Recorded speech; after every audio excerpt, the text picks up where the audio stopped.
থাইল্যান্ডের ব্যাংকক শহরের পাশেই কিছু জায়গা মিস করলে চলবে না। তেমনই কিছু জায়গা দেখাবো আপনাদের, যেগুলি একদিনে ঘুরে দেখতে পারেন। প্রথমে যেতে পারেন আরওয়ান মিউজিয়াম। এখানে সহজেই বিটিএস ট্রেন দিয়ে আসতে পারবেন। ফ্রি শাটল বাস স্টেশন থেকে আপনাদের নিয়ে আসবে প্রবেশ গেটে। এখানে প্রবেশের জন্য 400 থাই বাত লাগবে। এটি সকাল 9টা থেকে বিকাল 6টা পর্যন্ত খোলা থাকে।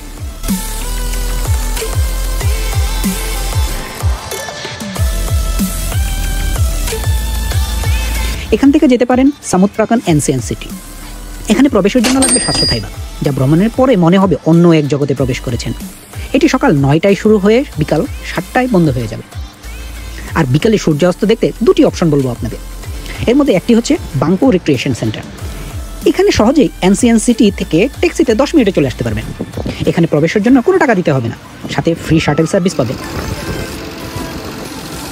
এখানে গাংচিলকে খাবার দিতে পারবেন নিজ হাতে, এবং সাথে দেখতে পারবেন সূর্যাস্ত।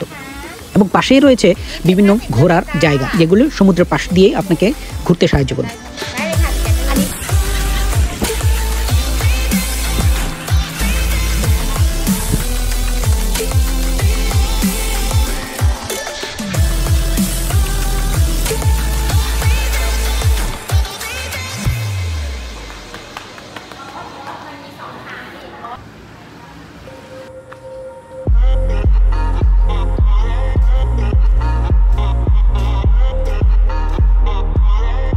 দ্বিতীয় জায়গাটির নাম হচ্ছে দ্য রেড ব্রিজ। এটি ডলফিন দেখার জন্য বিখ্যাত, তবে এখানে ডলফিন দেখার জন্য ভাগ্যবান হতে হবে। ভাগ্য ভালো না থাকলে ডলফিন দেখতে পারবেন না। এখানে আসতে হলে ট্যাক্সি বা নিজস্ব পরিবহন সবচেয়ে উত্তম হবে, কারণ এখানে ট্রেন বা বাসের পরিবহনের ব্যবস্থা নেই। এখানে দিন শেষে রাতের খাবারের জন্য প্রচুর সি ফুড রেস্টুরেন্ট পাবেন, যা সারাদিনকে স্মরণীয় করে রাখতে আপনাকে সাহায্য করবে। এগুলো নিয়ে অন্য এক ইউটিউব ভিডিওতে বিস্তারিত বর্ণনা করব। সবাইকে ধন্যবাদ।